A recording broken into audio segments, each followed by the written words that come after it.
I bought the house on Sycamore Lane for the view, the wide backyard opening into a shimmering private lake, the kind of place where kids paddleboard at sunset and ducks glide across the glassy surface. It wasn't a mansion, but it was mine. I'd spent years saving, working double shifts just to plant roots in a quiet, tree-lined subdivision where people waved from their porches and seemed to actually know each other's names. For the first 6 months, it felt like peace. I kept the lawn trimmed, paid my HOA dues on time, and even brought cookies to the welcome committee. My boat, a 19-foot bayliner I'd restored myself, sat covered in the driveway on weekends when I took it out on the water. Nothing flashy, nothing illegal, just a guy enjoying the lake he was promised when he signed the papers. But then the notices started. First, a polite email asterisk per HOA bylaw 7.3, recreational vehicles must be stored out of public view after 72 hours. Asterisk I moved the boat into the garage. Except my garage wasn't built for a boat. It barely fit my car. So I'd pull it out to let it air dry after a day on the water, cover it, and plan to move it back before Monday. Harmless. Normal or so I thought. Then came the second notice, thicker envelope, red urgent stamp. A $150 fine. Then $300. Then a summons to the monthly board meeting. That's when I met her, Linda Carmichael, HOA president, clipboard in hand, eyes sharp behind cat eye glasses. She didn't shake my hand, just said, "We have standards here." I didn't know it then, but that moment was the calm before the storm. Because of standards, they were about to become a weapon. The fines kept coming, like clockwork. $150 for the boat cover flapping in the wind. $200 because a kayak rack was visually disruptive. Then they cited me for unapproved exterior paint on my mailbox, which I'd touched up with hardware store spray paint after a storm. I argued, submitted receipts, and even offered to repaint it their approved beige. They rejected it, said I'd demonstrated a pattern of noncompliance. I wasn't just being fined. I was being targeted. I started digging into the bylaws. Late nights, coffee-stained printouts, legal forms. And that's when I found it, buried in Section 12, subparagraph D. The HOA may restrict recreational watercraft storage, but does not own or maintain private property, including driveways or garages. My driveway was mine, not theirs. The boat wasn't in the street and wasn't blocking anyone. Yet they acted like I'd parked a dumpster in the pool. I showed them the clause at the next meeting. Calmly, respectfully.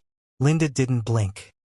She just smiled and said, "Intent matters more than wording," then voted unanimously to place a lien on my property for unpaid fines. My credit, on the line, for a boat in a driveway. That's when things got personal. Neighbors stopped waving. Curtains twitched when I left the house. Someone slashed my tires. No proof, of course, but I knew. I started recording every interaction, kept a log, filed appeals. The state said HOAs had power over aesthetics but not over private property use, unless it violated local zoning. Mine didn't. So I stopped paying the fines. Big mistake? Or the first smart move I'd made in months? The HOA responded with a cease and desist. Then a notice. If I didn't remove the boat permanently, they'd take necessary measures to enforce community standards. Threatening. I laughed until I saw the work order. They were draining the lake. Not for maintenance. Not for repairs. They claimed algae remediation. But the timing? Too perfect. No warning to residents. No public notice. Just orange cones and a crew showing up at dawn, hooking up industrial pumps, and sucking the life out of the one thing that made this neighborhood worth living in. The ducks fled. Kids cried. The fountain sputtered and died. And I stood in my driveway, staring at the empty boat lift bobbing uselessly over cracked mud. They thought they could break me, humiliate me, make an example. But they forgot one thing: if you're going to war over a boat, you better make sure the other guy doesn't know how to read the bylaws. Or operate heavy machinery. The lake was down to a third of its depth when I got the official letter. Asterisk unauthorized use of community resources may result in suspension of water access privileges. Water access. Not the lake. Our asterisk drinking water. They were threatening to cut off my tap because I wouldn't cave on a boat. That's when I snapped. Not with rage. With clarity. I spent the next 48 hours buried in legal documents, county records, and old infrastructure blueprints I pulled from the municipal archives. And there it was, buried in a 1987 easement agreement signed by the original developer. The HOA maintains the lake for aesthetic and recreational use, but homeowners collectively own the drainage rights and retain control over outflow mechanisms. Translation? They could pump water into the lake, but only I, as the property owner on the lowest elevation with the designated runoff zone, had the legal right to control the outflow. And guess what sat at the edge of my backyard? A century-old gravity drain valve. Forgotten. Overgrown. But still functional. I didn't tell anyone what I was doing. No grand speech. No social media post. At 3:17 a.m., while the HOA board slept and the neighborhood was silent, I opened it. Slowly at first, a gurgle, then a rush. The remaining water in the lake began spiraling toward my property, diverted through the underground culvert system and into the dry retention basin behind my shed. Within hours, the lake dropped another foot. By sunrise, the docks were hanging in midair. The fountain was a skeleton of pipes. And then, chaos.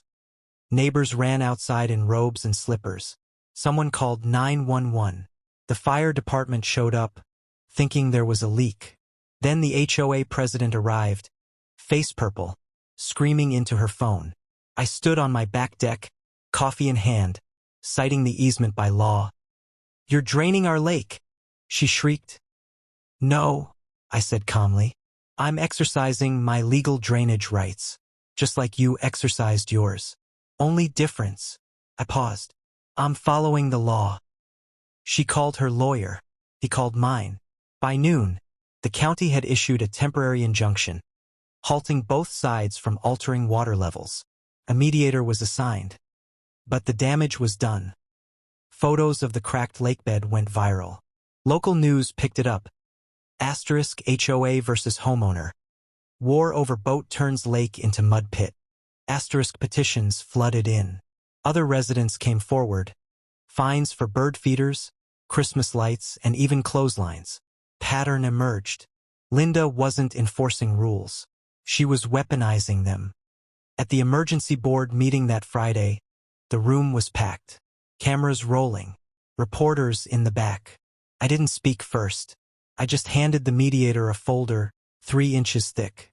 Fines, emails, bylaws, and legal opinions. Then I played the audio from the night they threatened my water. The room went silent.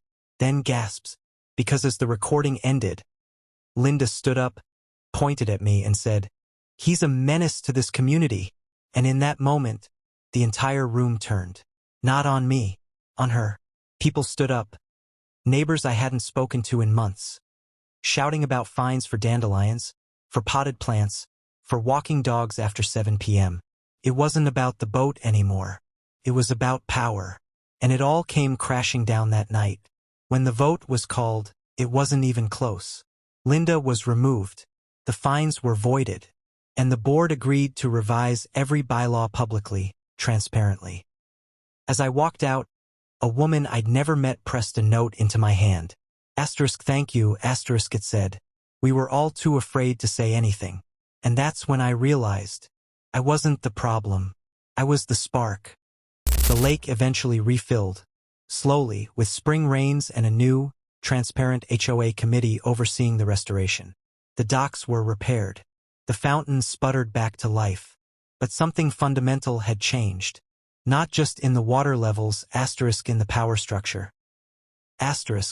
Linda Carmichael resigned before the official vote could even be recorded. Her appeal was denied. The lien on my property, expunged. All fines tied to the boat dispute were retroactively voided under the county's new oversight mandate. And in a twist no one saw coming, the state launched a broader investigation into HOA abuse in the county, sparked by a single viral video of a man standing on his deck, watching a lake disappear. Neighbors started talking, really talking. Block meetings turned into town halls. New board members were elected, actual residents, not control freaks with clipboards and vendettas. They revised Bylaw 7.3 to clarify reasonable storage rights. They capped fine amounts and required a third-party review for liens. Small changes, maybe, but they mattered. As for my boat, I still keep it in the driveway sometimes. Covered. Respected. Not as an act of defiance, but as a reminder. Because this was never about a piece of fiberglass and an engine. It was about autonomy. About the quiet erosion of rights masked as community standards.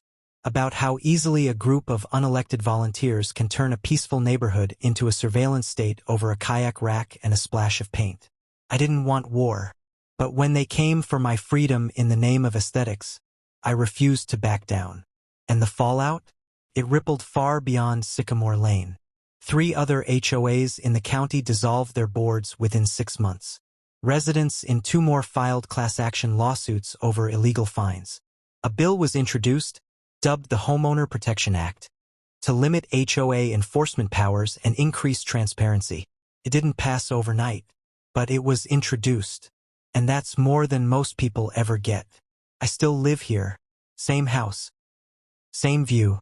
But now, when I walk outside, people wave. Not out of obligation, but respect. The boat sits docked, ready for the water. The lake glistens. And every spring, on the anniversary of the drain, I host a neighborhood barbecue by the shore. We grill, we laugh, we remember. And yes, we tell the story. Because that's the real victory. Not the drained lake. Not the headlines.